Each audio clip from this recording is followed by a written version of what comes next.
Okay, so this is something a bit new for me. Some people have asked about why I don't make more videos, and one person did point out that maybe I spend a bit too much time on them, and that can affect the number of videos that you produce. And I've been thinking about this, so I'm going to try something new today, me waffling as I go along on subjects that I have a bit of an opinion on. And today, I want to talk a little bit about camera testing. Now, I've reviewed cameras for quite a few years now. I've looked back and it's going on over 20 years. I used to look at cameras for paper publications back when that was still a thing. And I used to get embroiled in some, should we say, debates with some of the manufacturers over some of the figures that they gave for their cameras, causing quite a bit of controversy at various points in my camera reviewing career. And, you know, when I review cameras and equipment in general, I try to look at things from a user perspective. I focus more on what the gear is like to use, as opposed to looking at outright image quality. I do look at image quality, but I don't tend to pixel peep unless there is something that I spot that is significantly wrong or objectionable. And that happened with a Sony camera in the mid-2000s. I think it was the mid-2000s, probably late 2008, something like that. One of its cameras produces very strange painterly effect, and it was due to the noise reduction that was going on. And I seem to be the only person who spotted this. It only happened in the progressive scan mode. And it got to a point where the Sony actually sent one of their engineers over from Japan with a full presentation to give to me about how the camera was working, which didn't really solve the problem, because the problem was that the camera was doing too much in the way of noise reduction, making everything look very plastic and almost like a watercolor. It was a very, very strange effect. But unless there's something like that going on, I don't focus hugely on image quality. And one of the reasons why is that some of the aspects of image quality are quite subjective. And dynamic range is one of those things. And I'm going to just show you here this test by CineD. And no, I'm not going to rag on CineD. You know, they do extensive testing of the cameras, and, you know, their audience is quite interested in these tests, and they do have a value. But I don't do these tests myself. And one of the reasons why is, as I say, some aspects of these tests are subjective, and I'll explain that in a moment. The other thing is that you have to be incredibly strict as to how you test these cameras and how you test these cameras equally. And there's all sorts of things that can affect what is going on. You know, if you have a color chart, are your lights, you know, back in the day, we used to, you know, use filament lamps, filament lights, rather than, you know, what we have now with LED lights. And you have to make sure that the light is warmed up, that it's an equal temperature you know, each camera that you test. Is the light falling on the test chart in a very specific, exacting way on each of the tests that you do? You've got to make it fair. And, you know, this sort of lab testing has to be highly controlled. And if CineD are doing that, then that's great.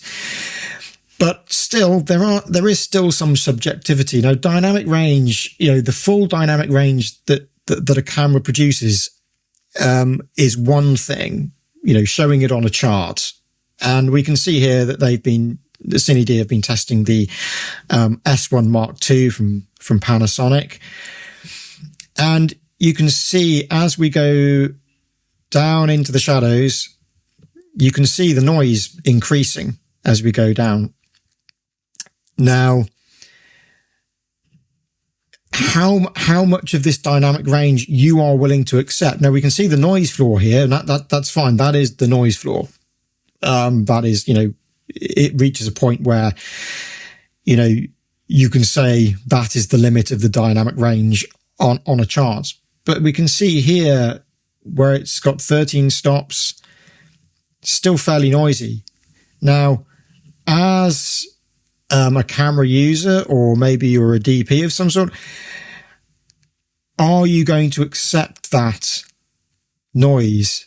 And so, some will, some won't. Some will find it objectionable, some won't. And therefore, one person's 13 stops of dynamic range isn't another's. So they might say, it's about 12 stops of usable, acceptable dynamic range. So that's one of the reasons I don't do it. Camera manufacturers used to be notorious for claiming the dynamic range of a camera, and they would include parts of it that were mixed in with all sorts of noise and weren't really usable at those extremes. The other thing you have to remember as well is that this dynamic range that is measured on a chart is not going to be the same at different ISO levels. And, we have dual native ISO sensors now, but there is some variation sometimes between those two steps. And as you go through the ISO levels, your usable dynamic range is going to change. You're going to be increasing the noise levels, because all you're doing when you're increasing the ISO is just doing an electronic signal gain boost. All it's doing is boosting noise. You're increasing the noise in your image. So again, that's another reason why I have never really done these tests. Very early on, I did some kind of testing on charts, but I realized very soon afterwards that I was getting into very heated arguments and debates with the manufacturers, because from their view, when I was disproving some of their claims, a good example of this is the Panasonic AF101. Panasonic were claiming a certain amount of resolution that was resolved by the camera, and I used a resolution chart and I showed that the camera was in fact resolving far less usable resolution than the manufacturer was claiming. And not surprisingly, Panasonic didn't like that. And I was blacklisted from reviewing Panasonic products for a fair while afterwards.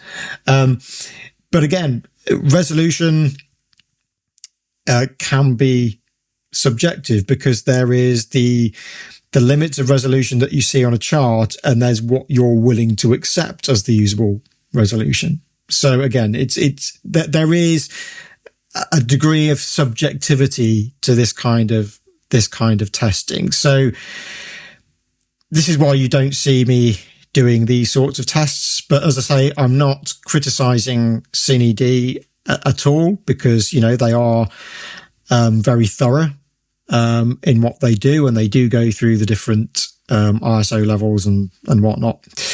But yeah, it's just a bit of an explainer on my sort of thoughts in terms of testing cameras. Anyway, so I'm going to leave it there.